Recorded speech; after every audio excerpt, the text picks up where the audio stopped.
Up started. We're starting recording and transcription. Here we go. It started. Ah, yeah, I see. Thank you. I almost missed that. All right, are we ready? Uh-huh. I'll take it. Wait, you can hear me, okay? Right? Is the fan not too loud on the over where I am? Yeah, I can hear you. All right, great. Clear up the old throw here, and here we go. Well, it starts with good evening. Like, you want me to just say good day or something like that, or Whatever you feel comfortable with starting off with. It doesn't I matter to me. yeah, I know. I didn't think it would. Just like I know Adam is a format, but it's fucking daytime and well. Hello there. You are listening to the Fumblerooski podcast by Power 88. I am CJ Medeiros, along with my good friend Justin Tucker. You may notice someone is missing. Mm-hmm. Well, and it's our main man, Adam Wright. Much like the great Brian Mucker before him, Adam's out tonight. And here is what we have planned for you guys. Of course, we got some interesting segments for you. The Packers, as it sits now, are the 1 seed. The AFC, is still open, got lots of competition going on there. We'll cover some of the teams that have been eliminated. Of course, we'll do the game of the week, and of course, everyone's favorite, the Fumblerooski fan box. All right, without further ado, let's get rocking. Let's get rolling. Let's get this show on the road, and we are going to kick off our first segment here.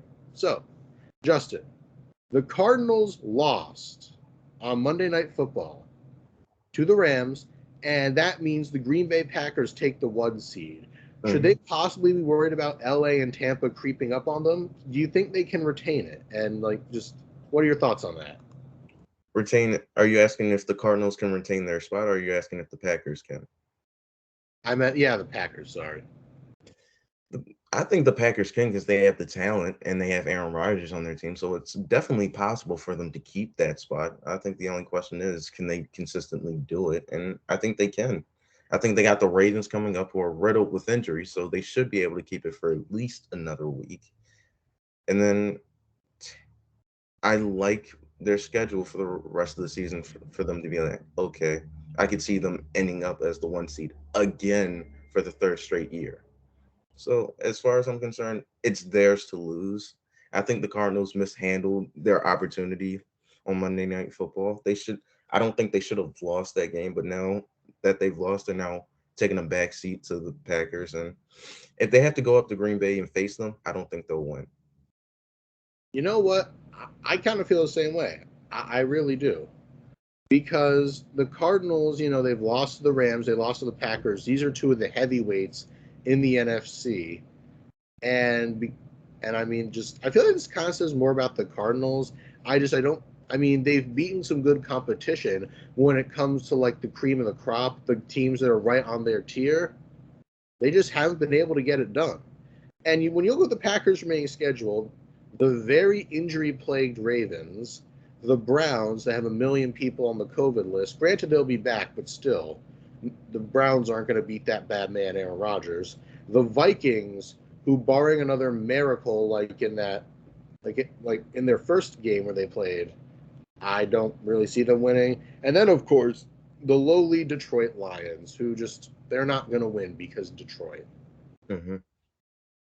So yeah, I feel that at this point in time, it is more likely than not that the Green Bay Packers win out. Hmm. So there's another facet to this question that I want to float by you. So just hear me out, all right? All right, Aaron Rodgers, I believe, is what is he 0-4 in his last four NFC Championship games. that is Now, correct. Aaron Rodgers, among some NFL circles, despite his gaudy regular season numbers, is starting to have a bit of a reputation as a guy who usually can't get it done in the playoffs. So, like I said, you have teams like LA, you have teams like Tampa. Even if Green Bay does notch home field advantage, is that really going to matter if you can't get it done? I mean, like I said, LA, Tampa. Just what are your thoughts? Do you really think they're going to be favored over those two powerhouses? I think they will be because they're the number 1 seed and they've proven it time and time again in the regular season they can do it. As far as who they It depends on who they face in the divisional round. The Rams faced them in the divisional round last year and got whooped, in all honesty. And so I think they'll be looking for revenge if they do get the chance to face them again. But knowing them, it's iffy. As far as the Cardinals are concerned, I need to see Kyler Murray in the playoffs because I don't know what he is in the playoffs. I haven't seen that before. Thought I would see it last season, didn't get to see it. Now I get the chance to possibly see it this season, and hopefully he shows us that he is that dude and that franchise for the uh, Arizona Cardinals. But I don't think those two teams are the ones to worry me. I think it's more so the Tampa Bay Buccaneers because they know what it takes to beat Aaron Rodgers and Lambeau. It's not the easiest place to play. Tom Brady beat Aaron Rodgers when he had a terrible second half against them, but a phenomenal first half. So I believe if he can just play good enough to let his defense, go after Aaron Rodgers and not mess it up and hand the ball off to Leonard Fournette, who's apparently having a resurgence. Yeah, playoff Lenny, don't you know it? Mm-hmm. And so if the Bucks are able to do what they did last season, they'll win no problem. But I don't think anybody. I hear you. It's just if it's going to be a Brady Rodgers matchup, maybe I'm biased, but history has shown that I'm going with Brady all day. I really am. I wonder why. Well, it couldn't be that last year has anything to do with it. Oh, no. Mm-hmm. Nah, but I mean, all jokes aside, I just want to, speaking of the NFC, we're just going to take a quick look at the Buccaneers schedule to remain to see if maybe they can challenge, maybe they can challenge Green Bay for that 1 seed. So next they're hosting the Saints. These divisional games, especially with the Saints, are always crazy. I'm pretty sure you've mentioned that quite a few times. Then they're in Carolina, shouldn't be too bad. Then they visit the Jets, who are the Jets, and the Jets aren't going to win jack. And then they host Carolina. I feel like unless the Saints have another miracle game, I would expect Tampa to go 4-0, but they're possibly going 3-1 because the Saints in the regular season are kind of like the Dolphins to Tom Brady in New England. My thing about them is they can play great against anybody, but when it comes to the Saints in the regular season, they just lose, and I can't find a reason why. Tom Brady just plays bad against them. There's no reason for it. There's no excuse for it. It's just he plays bad. I remember that Sunday night football game when they lost 38-3, and I was like, what the hell? I'm like, there's no reason they should be losing. But at minimum, they should go 3-1 with the remaining schedule that they have, because there's no reason they should lose to the Panthers, the Jets, and again, the Panthers. There's no reason for any of this. Yeah. You should be able to safely handle all three of these teams. Yeah, he should. But like I said, you never know the Saints are going to play. The Saints are kind of like Tampa's wild card. You never know what they're going to do. Unless it's the playoffs, in which Brady will then beat them. But I don't think the Saints are making the playoffs. But there's that. Nah, I don't think so. All right, so next topic, we will be discussing the AFC. It's still wide open. There are the teams like the Titans and the Ravens that are injured, and then you got teams like the Chiefs and the Patriots that are just finding their groove. And we will be back to discuss that after this.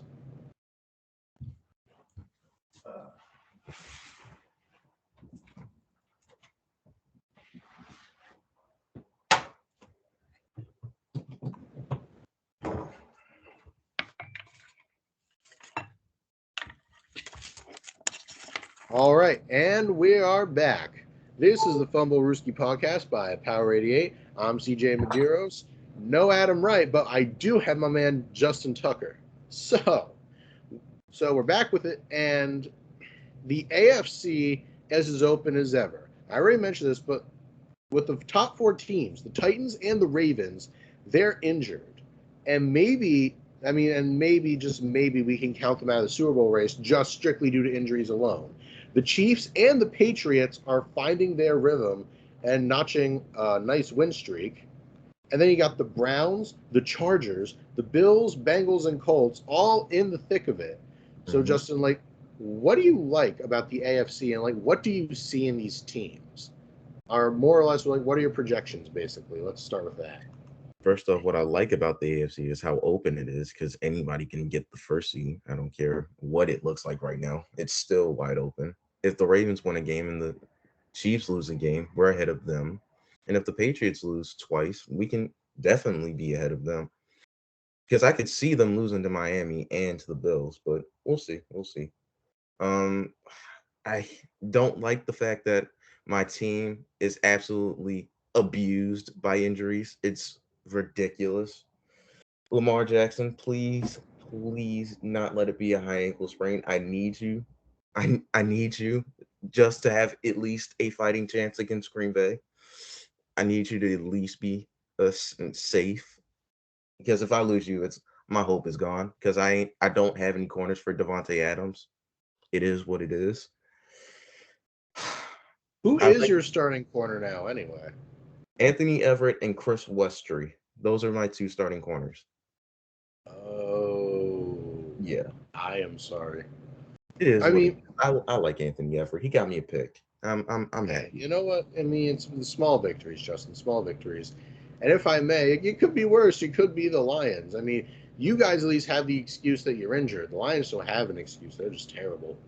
Yeah, and we're still in playoff contention. I'm happy that I'm Exactly. still.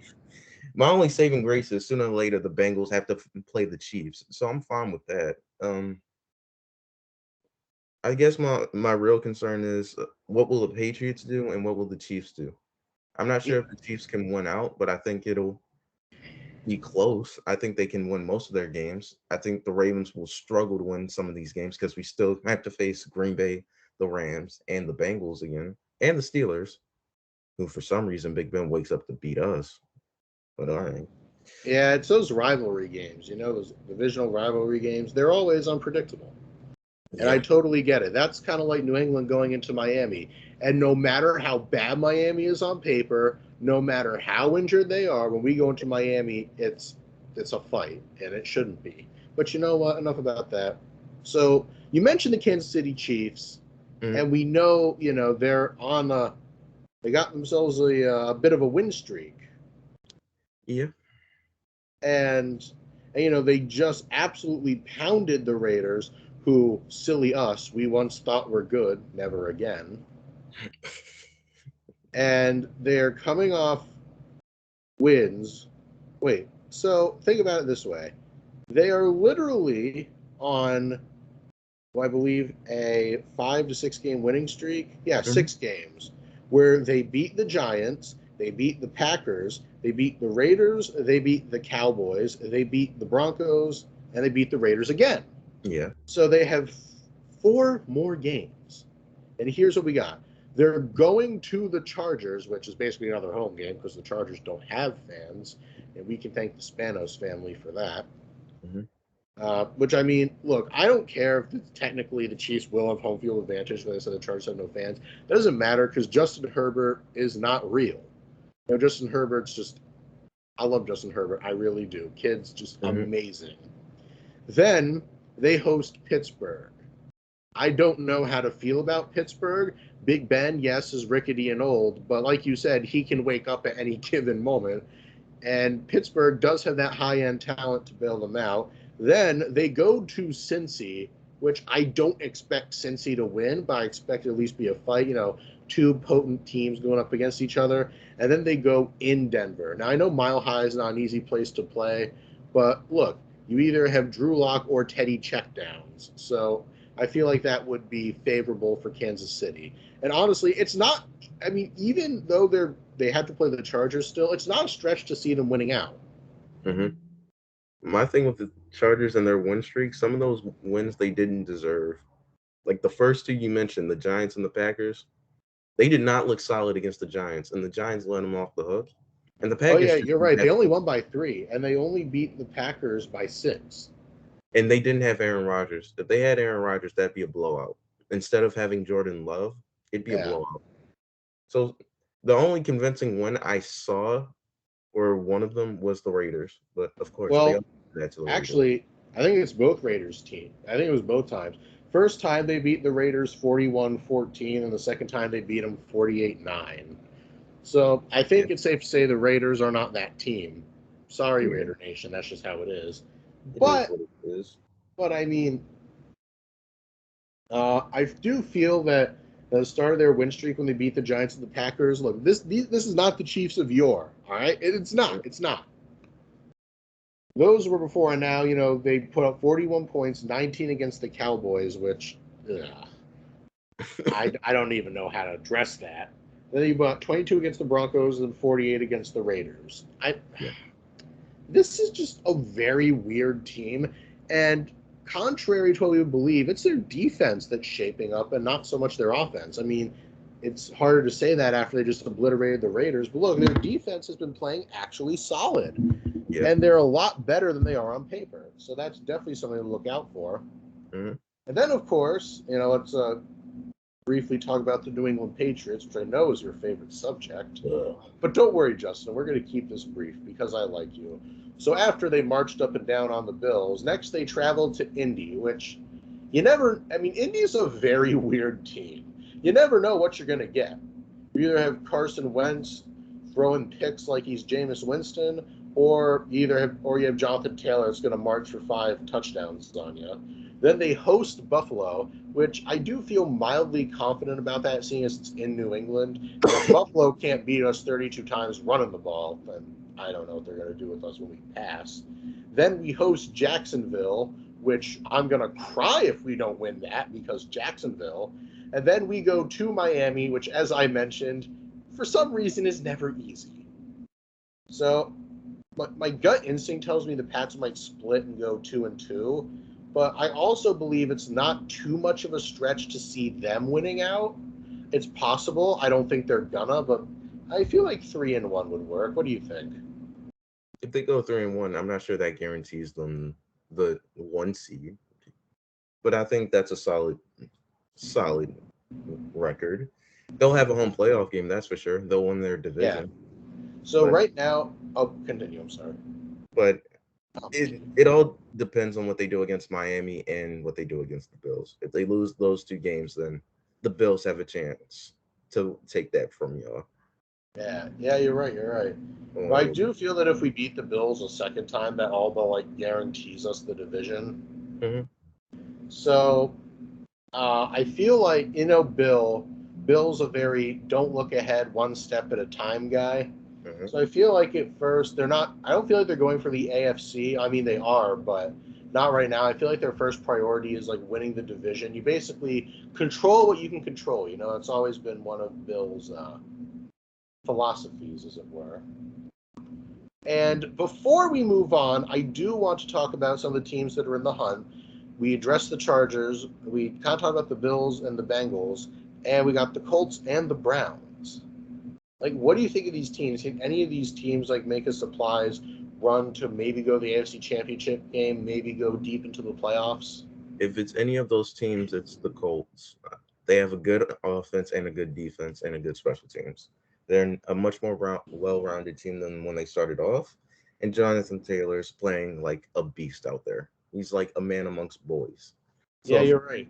If he's able to go and they're able to go with him, yeah, they can make some noise in the AFC. They have the best chance out of anybody in those wildcard teams. Yeah, I mean, Jonathan Taylor is my non-quarterback MVP pick. If it wasn't such a quarterback-heavy award, I would say it would go to Jonathan Taylor. But, oh well, it is what it is. And the Chargers, I feel like they might have a chance, depending on how things play out, because they're not a bad team. The Bengals are horribly inconsistent. The Bills are also, when they lose in embarrassing fashion. And then there's the Browns. Remember how we all had expectations for them? What a laugh we all had. And I feel like a lot of teams say, oh, Browns going to make the wild card. I don't know. Because if you look at, the Browns are just an interesting team to me. And if you look at their remaining games, they host the Raiders, which I will grant you does not sound like a challenge. However, they let a very injured Ravens team almost come back and win. They almost Brownsed it. And then you've got to factor in the fact that they have the following players on the COVID list. Starting quarterback Baker Mayfield, who might come off, with a Christmas miracle, he might come off. Mhm. You got Austin Hooper, the starting tight end.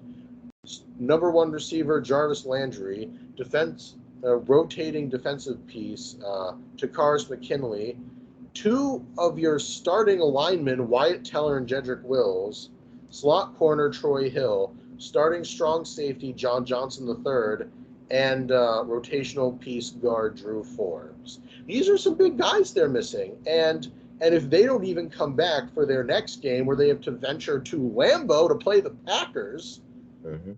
I feel like if they lose these next two games, stick a fork in them, they're done. Because then they have to go to Pittsburgh, which, divisional games always play close. Then they host Cincy. Now, with COVID, and, guys with COVID, they take a while to recover. When you factor in that consideration, I always say it's not that much of a stretch to see a team winning out. In this case, I don't think it's that much of a stretch to see the Browns losing out. Oh my God! I don't think they'll lose out. I think they'll. No, I don't think they're going to lose out. They're probably, I would say 2-2 or 1-3. Mhm. But I'm not saying they're going to lose out. I'm just saying I wouldn't be shocked. Well, thankfully they had their COVID hit against the Raiders. I think they'll get most of their guys back afterwards. But Yeah, but in Lambeau, where they can probably not beat the Packers. yeah, they'd have more of a fighting chance with those players than not. All around, they're a good team. That's fair. All around, they're a good team. They just need to figure it out, like they did last year. Also, their head coach Kevin Stefanski will probably miss the game because COVID. Yeah, I mean, it's not the first time he's done it, and they still won a playoff game without him. Yeah, they beat the mangled Steelers team, but I don't know. This is like a much tougher schedule than I think a lot of people would give it credit for. Mm-hmm. All right. Justin, I love talking about this, but we have to move on. Next up, we're going to be covering some of the teams that were eliminated. And, it's never truly, especially for these guys, to talk about their path forward. We're going to talk about that after this.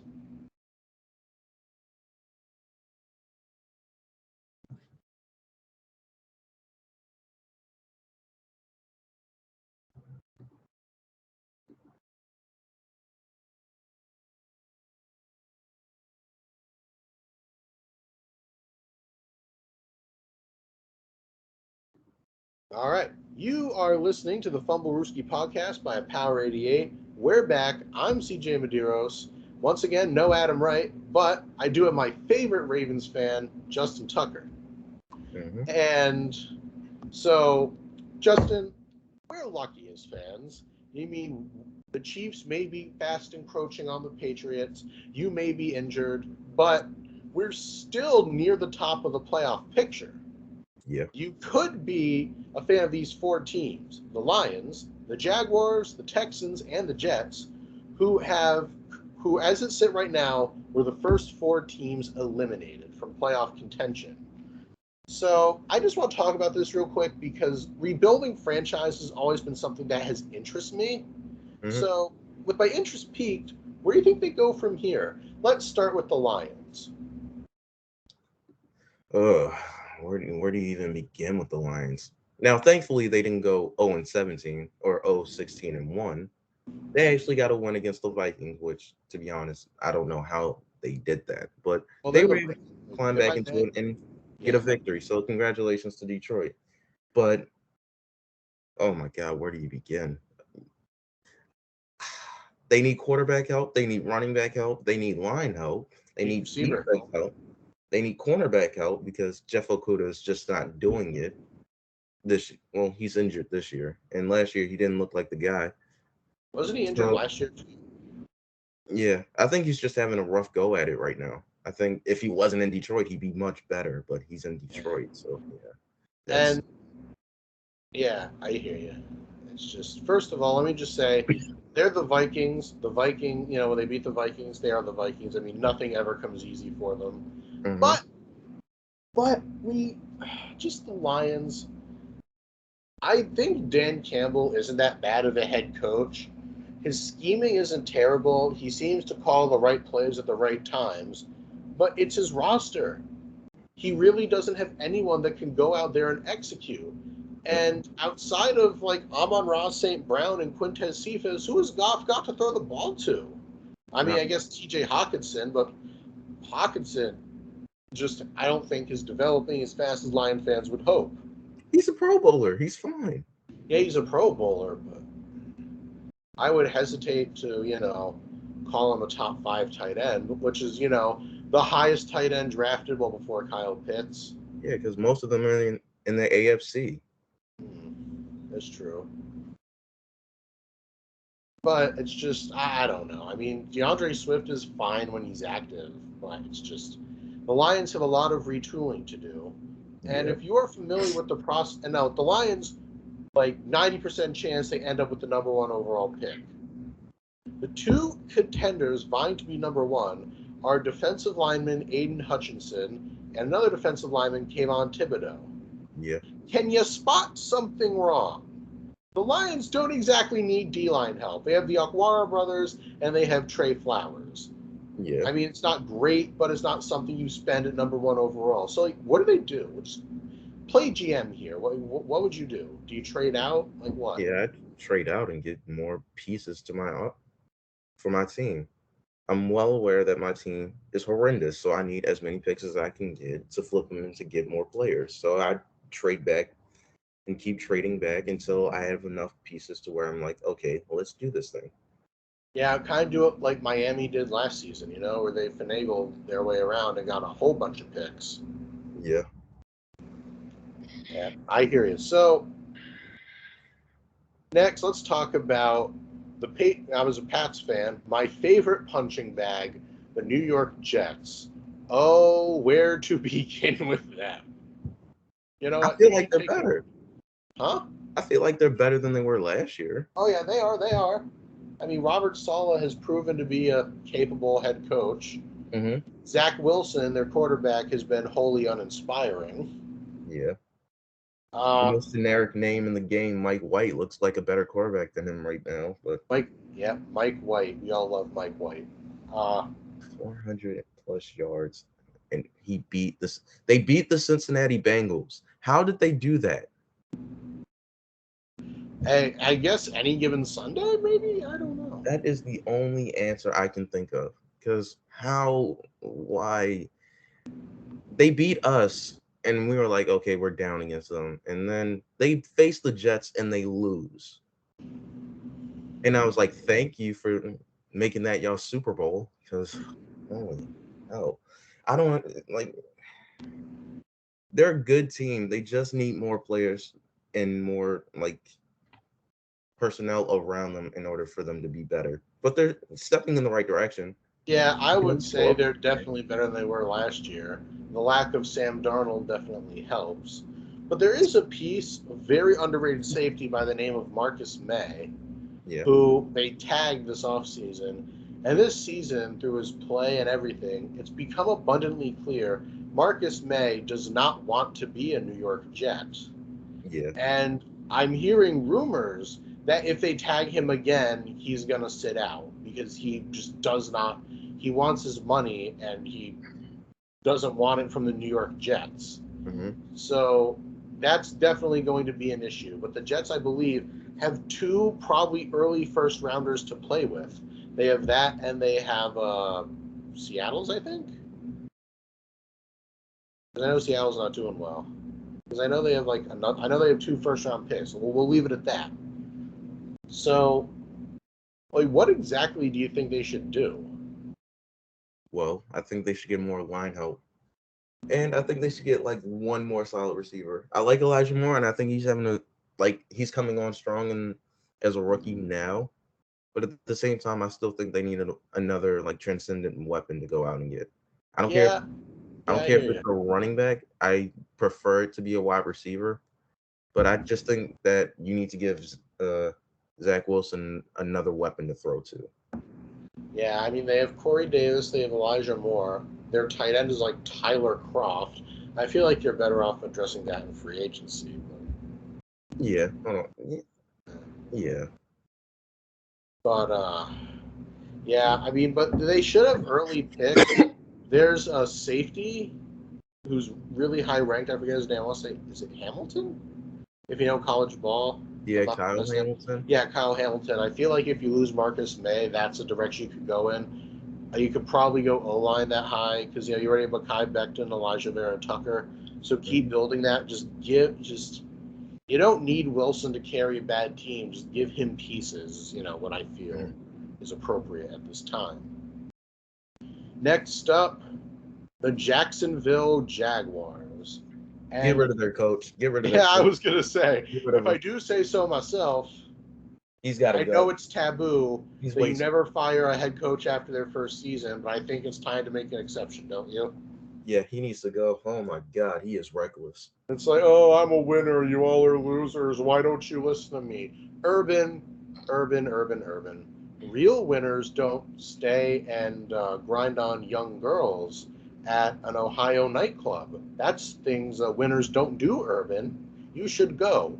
You are a locker room problem. And God save Trevor Lawrence, man. I love Yeah, I Trevor feel Lawrence. so I bad. really do.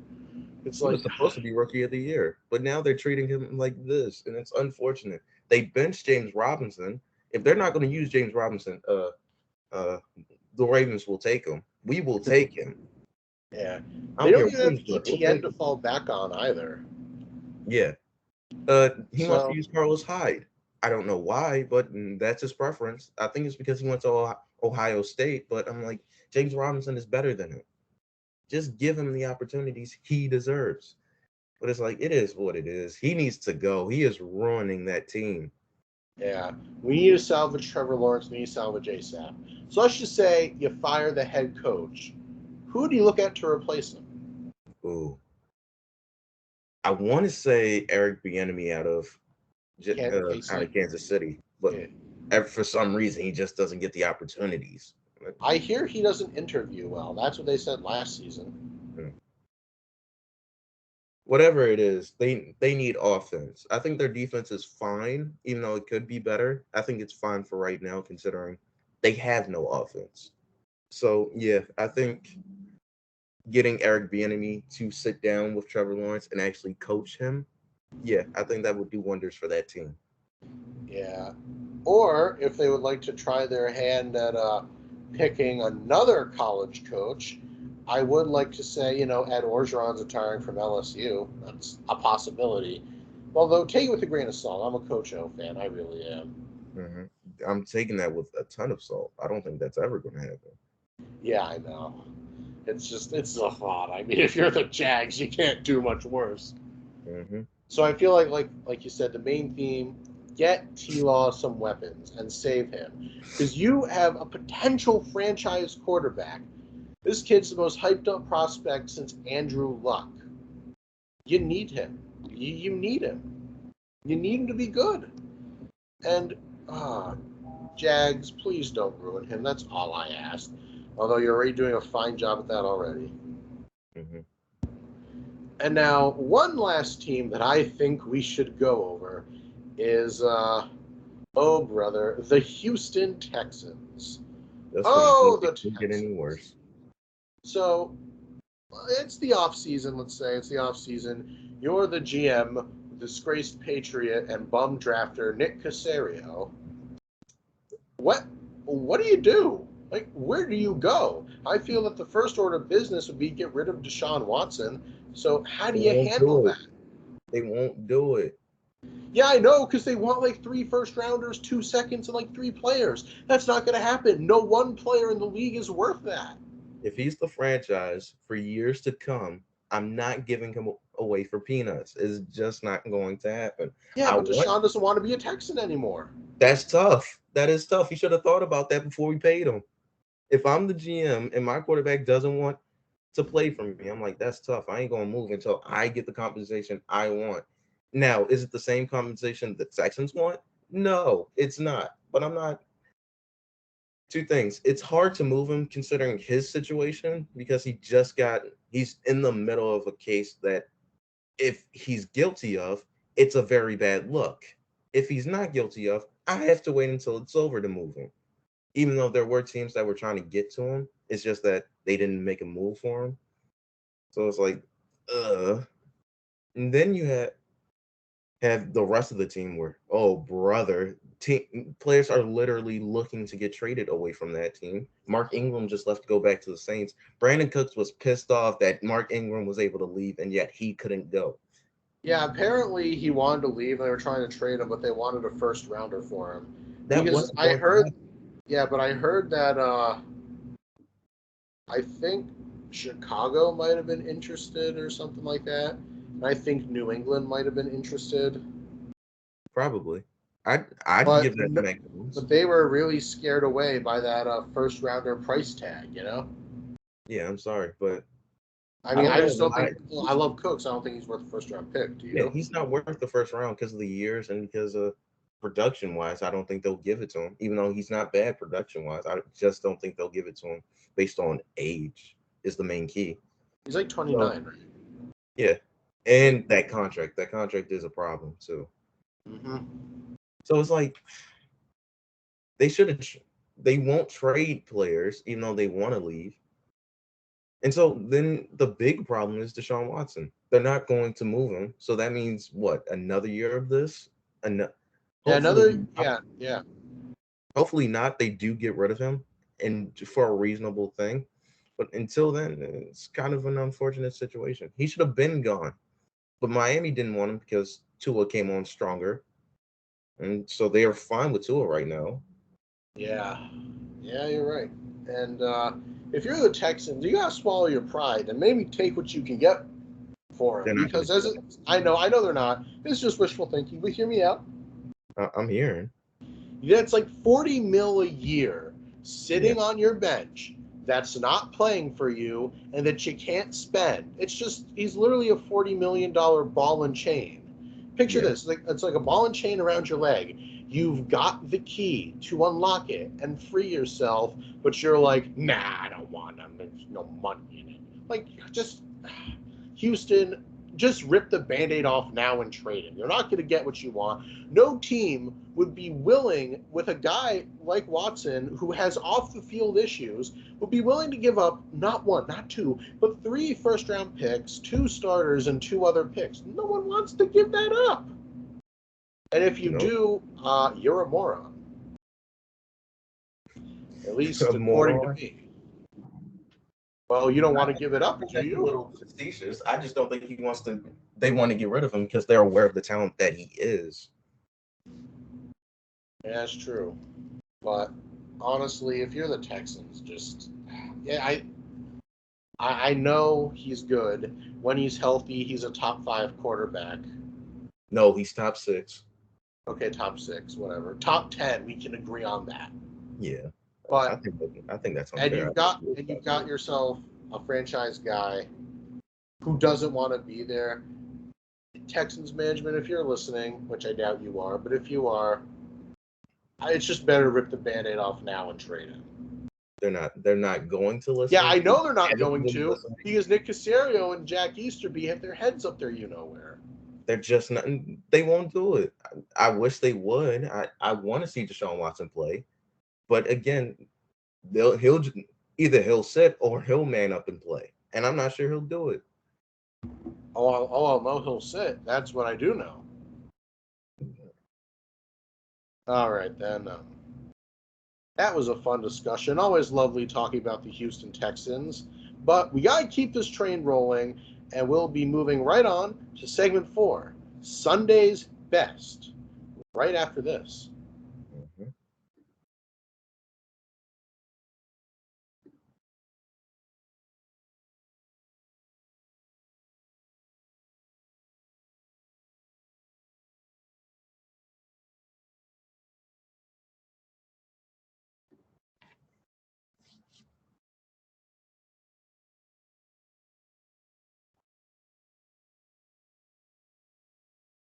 All right, we are back, and this is the Fumblerooski podcast on Power 88.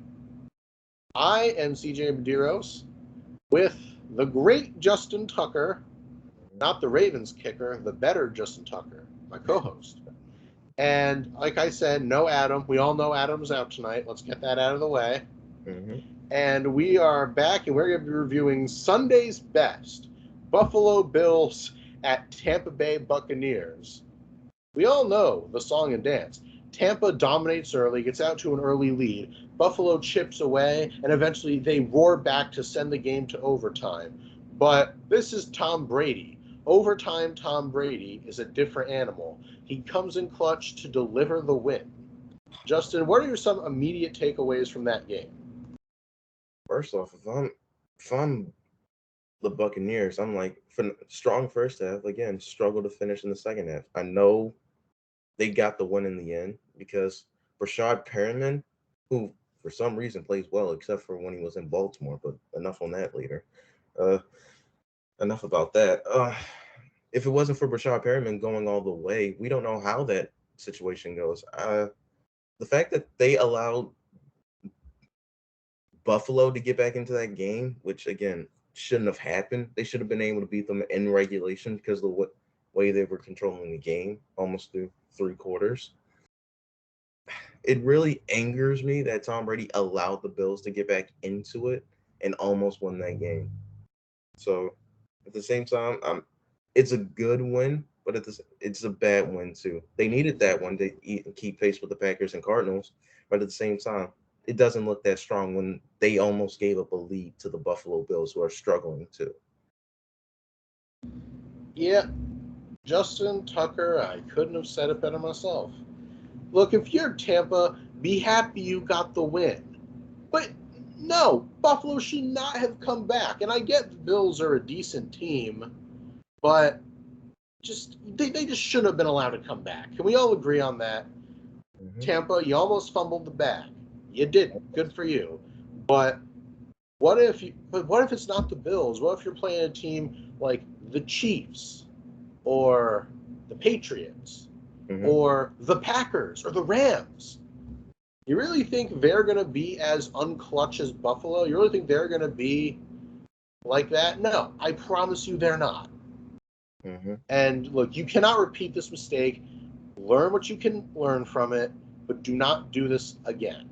That's like all I gotta say. It's like a parent scolding a child, like, don't do this again. Tampa, you got very lucky that Rashad Perriman decided to not become a bust for one play, and Tom Brady with that clutch pass. But you can't do that against better teams. You just can't. Like I said, take away what you can from this. Just go back to it, and you got to play tighter in the second half. We saw it last season, and we're seeing it this season. How they get up to a big lead and they kind of take their foot off the gas. Mm-hmm. You can't do that. A real contender. I'm not saying they're not real contenders, but a real contender keeps their foot on the gas. You keep your foot on your opponent's neck until you hear that crack. That's the only way to be. And also, speaking of the game, Justin, there is something I'd like to ask you. Yep. Now, the Bills Mafia, the best fans in the NFL, are taking to their keyboards to moan and complain that there were several, yes, several, they counted 4 or 5 missed pass interference calls against Stephon Diggs. They state that if it goes their way, they win the game. I want to get your thoughts on that. Is this just whiny fan behavior, or do they have a point? Again, pass interference calls kind of go, or kind of can go either way. It depends on what the referee sees. So if they don't see it, then it is what it is. I can't. I want to argue about it, but at the same time, the referees will consistently either miss calls or call something that wasn't there to begin with. I had to deal with that when we had to face the Browns last week, and Jarvis Landry pulled down my cornerback, and yet my cornerback got called for pass interference. I don't know he got how Jarvis got away with that. I don't know how these wide receivers keep getting away with murder, but it happens from time to time. So as far as the pass interference, sometimes you'll get it, sometimes you won't. So Bills fans, if you're ever listening, I'm sorry, but that's just the way the NFL is. Either it happens or it doesn't. It depends on what ref you get and what they see. So, but I don't blame it on Stephon Diggs may or may not be getting calls. That y'all just didn't play up to snuff. And you guys were down like 2 or 3 scores. It didn't really matter until you guys started to come back. Yeah. Yeah, you're right. And I will say, I would only say there was really one super egregious miss. But above all, I wouldn't say it wasn't. I mean, I'll admit, like I said, there was one really bad miss. But other than that, but Bills fans, you lost. You had a chance to come back and you failed. Kindly stop whining. Yeah, I wouldn't say kindly stop whining because I do like Bills fans because they're very nice. No, they're not. I've met them. They are. They're nice. They're They're not. You've They met the aren't. wrong Bills fans then. They are Huh? nice. Well, Bills I fans are the must be only meeting. Yeah, I must have drawn the short straws when it comes to meeting Bills fans. Then, huh? yeah, because from what I hear, if you face the Bills, they will donate to a charity of your team's choosing. Yeah, they did it for Lamar when they beat us in the wild card. They did it for Andy Dalton when the Bengals beat us and allowed the Bills to get into the playoffs. And they're a very nice team. I respect them, or a fan base. I respect them for it. But I guess it's just one of those situations where they felt like they got screwed. Yeah. All right. Fair enough. I respect your opinion. And one last thing I want to touch on here Mm, from Sunday's best. So we all know Aaron Rodgers said to the Bears, "I still own you." absolutely. Does the same principle apply to Tom Brady and the Bills? Yeah, at least he has a lease on it. Yeah. Yeah. And I don't care what the Pagula family says. That's the Bills owners, for those of you who don't know. Tom Brady's the real owner of the Bills. Aaron Rodgers owns the Bears. Tom Brady owns the Bills. And like Mhm. Adam Schefter said, their stakes in those franchises grew a little bit wider this past week, I would say. Yes, they did. Yep. All right, people. And now it is time for segment 5, the Fumblerooski fan box, the fan favorite, where where you post a question or we post a question, you guys answer it, and we'll shout you out on the pod. And that is coming up right after this.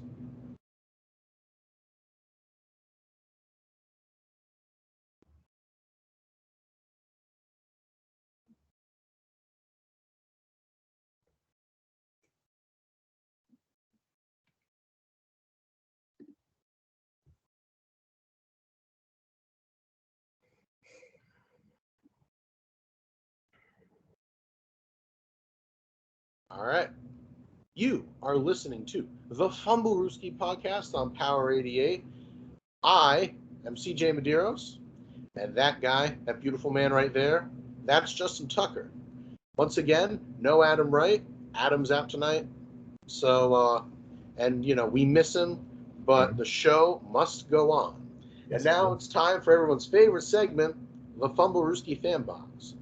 We post a question, and you guys can respond with your hot takes, your own questions, and more. We'll discuss it and give you a shout out on the podcast. Respond to next week's Fan Box question to be featured on our show. So, here is the question of the week. Who put up the most impressive stat line? Mhm. We had two answers here. The first from Patrick Williver, I believe. Am I pronouncing that right? Yeah. You're Thank you. Yeah, Williver. He says Micah Parsons. He's Micah never. Parsons is an Yeah. interesting one. Yes, I would incline to agree as far as defenders go. That man came to play. And I say it's high time that we stop looking at him as Defensive Rookie of the Year and maybe, just maybe, sprinkle in a little bit of Defensive Player of the Year love. I'm not saying he's going to get it, but he deserves at least a nod of recognition. What do you think, Justin?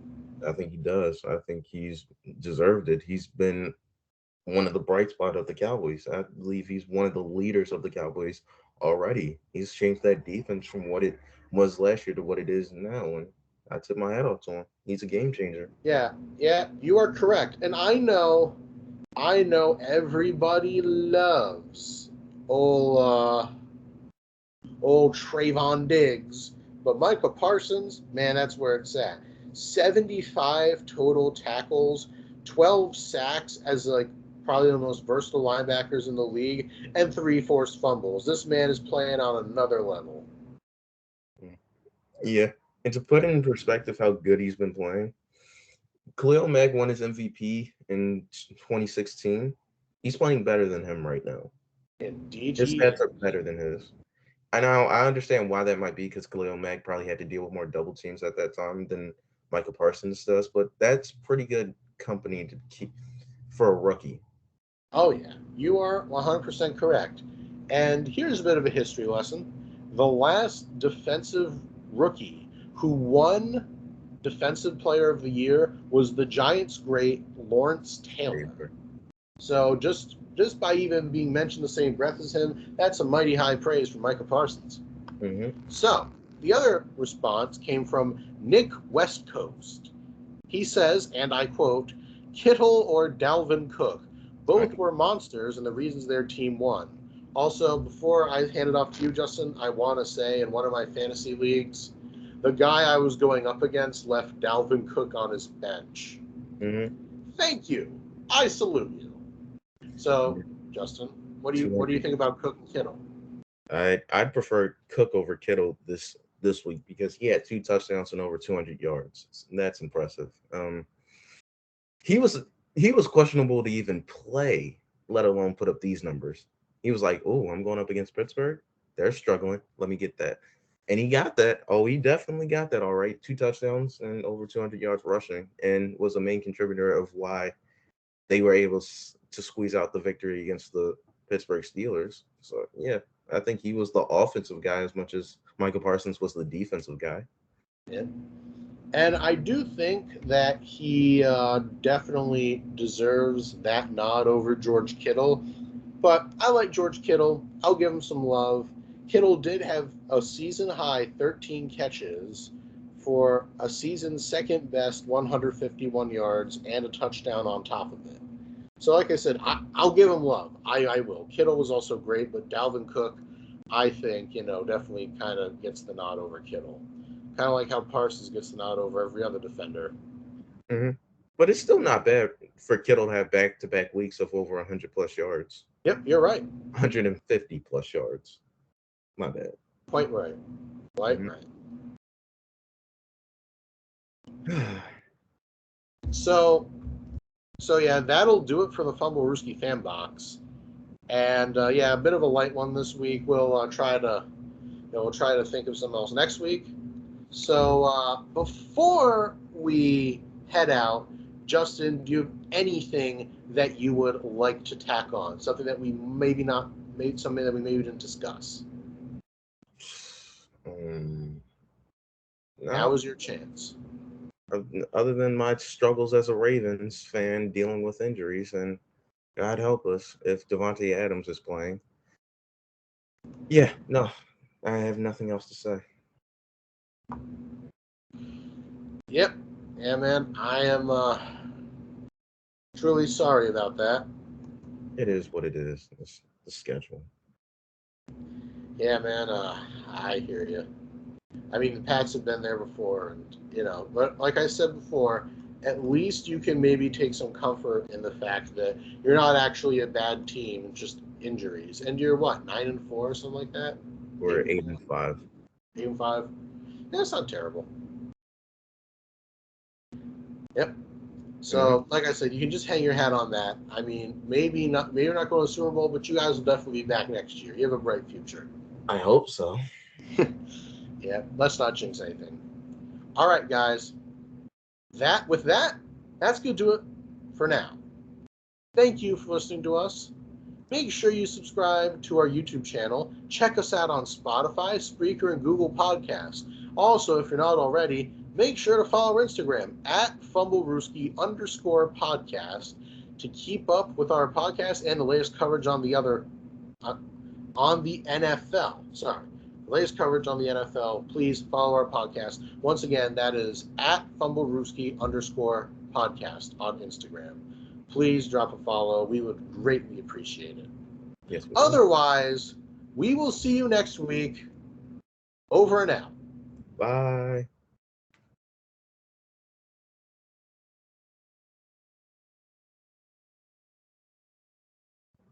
Stop recording.